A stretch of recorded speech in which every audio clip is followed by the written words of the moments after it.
Hi, I'm Danielle with Put a Finish on It. If you're a writer looking for an editor, let me know.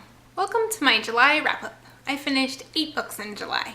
Half of those were from the library. I did the thing where I went to a section in the stacks to get a specific book, and then all the books around that book looked interesting too. So I've been reading a lot of adoption and foster care memoirs lately, which is something I've always enjoyed reading. I think I enjoy reading about the journey and the struggles without having to make a lifetime commitment myself. Anyway, the first book I finished was Nymph Islands by Wendy Orr, published in 1999. I'd been reading this slowly with a 4th grade student of mine, and he really enjoyed it. It's very short, just 125 pages with some really fun illustrations. I'd say it's a good modern addition to books about kids on their own. Next was No Biking in the House Without a Helmet by Melissa Fay Green from 2011. I'd read There Is No Me Without You last year, and I really recommend that one. No Biking in the House Without a Helmet is the Greens' own adoption story. After having 4 bio kids, they end up adopting 5 more from Bulgaria and Ethiopia.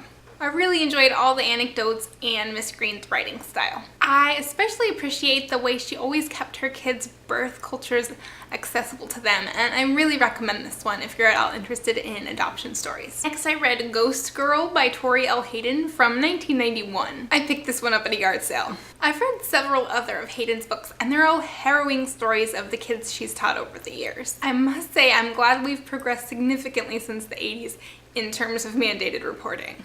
After the heavy discussion of really disturbing child abuse in this book, I had to pick something light and fun next. My pick was Maudie and Me and the Dirty Book by Betty Miles from 1980, and it didn't disappoint. I really enjoy Betty Miles books, and this one was about a 6th or 7th grade girl who volunteers, along with another girl, Maudie, who is not popular, to do a reading program with younger kids. She reads a book to 1st graders about puppies being born, and then one of the kids asks a question that is essentially, where do babies come from? Word gets around, and suddenly the town is up in arms about dirty books. It turns out that Maudie isn't such a bad sort after all, and it had some really interesting discussion of censorship. Then I read The Bookstore by Deborah Mailer from 2013. Of course I was going to pick up a book with this title, and see how lovely the cover is. I was going to do a review of this and rant a little bit, but then I decided I didn't want to give it any more of my attention. 23-year-old Esme is from England, and she is on scholarship to do her PhD in art history at Columbia, and she gets pregnant, which is of course not part of the plan. The book really is a love letter to New York City and to books, which is exactly what the little blurb says on the cover. Which is fine if you like that sort of thing. But Esme, she's intelligent, of course, and very perceptive, but it's her ability to see things clearly and then not act intelligently about them that drives me crazy. She sees Mitchell, her boyfriend, for exactly the kind of horrible person he is. I'd like to see you outside. It is said in that pleasant way that is still clearly in order. The very evenness, the very courtesy holds in it the iron of his will, and he puts his will into every exchange, so that each interaction with him becomes a thing to win or lose. She knows this, and yet she keeps losing. How many times in the book does he turn and walk away from her? Oh, and there's even a scene where she thinks, if this were in a book or a movie, I'd be willing the girl to say no. And she says yes. She loves him, she can't help it. So the whole book is this back and forth between them, when you know from the moment that Mitchell is introduced that she should be the one to turn and walk away. Okay, rant over. Next I read A Town Like Alice by Neville Shute from 1959. This novel takes place in Malaya, England, and Australia during and after World War II. The protagonist, Jean Paget, is taken as a prisoner of war in Malaya by the Japanese when they occupy, along with dozens of other British women and children.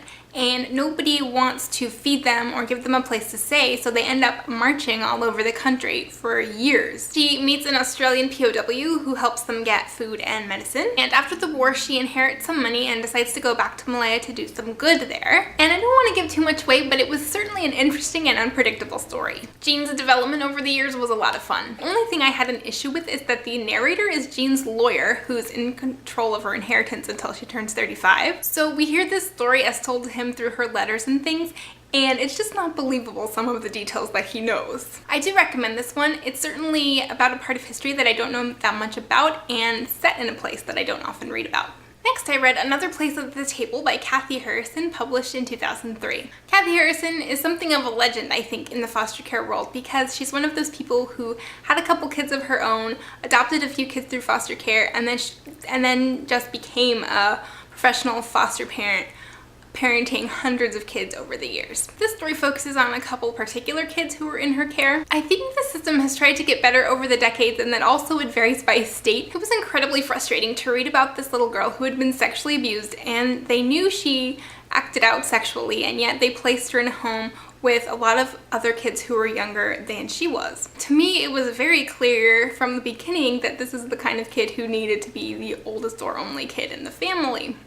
And of course, lots of things happened and it didn't work out. Anyway, if you're interested in child welfare or the foster care system, it was an engrossing read. I must say, it was full of words used incorrectly or kind of made up, and I really wish I'd been allowed to edit it. Finally, I read Gift Children by A. Douglas Bates from 1993. Doug Bates and his wife found themselves pregnant and married at 18 in 1960s Eugene, Oregon. In 1970 and 72, I think, they adopted 2 African American girls from the foster care system. What I really appreciated about this adoption memoir is that rather than just detailing the adoption and 1 or 2 years after it, this book covers the 23 years following their adoption, and we really get to see what happens to the girls as adults. They were a young, idealistic couple who wanted 2 daughters between the ages of 3 and 4, and race didn't matter. Of course, they realize as the years go by that race matters very much. Their daughters are biracial and triracial, really, but in the very white Eugene, Oregon at the time, society sees them as black. And Bates very candidly examines race and identity from the perspective of a white father raising black daughters and white sons. They're confronted with this idea that white couples shouldn't adopt transracially. And they really question this at times. Did we do the right thing? And of course they agree that it would be ideal if every kid got to stay in a stable, loving birth family, or next best, be adopted into, you know, their birth culture, but that is just not always possible. It was really interesting to see what kind of struggles the daughters had as they grew up and what choices they made. Anyone who's interested in race in America, identity, or transracial adoption should find this one a very engrossing read. And those are all the books that I completed in July. Thanks for watching.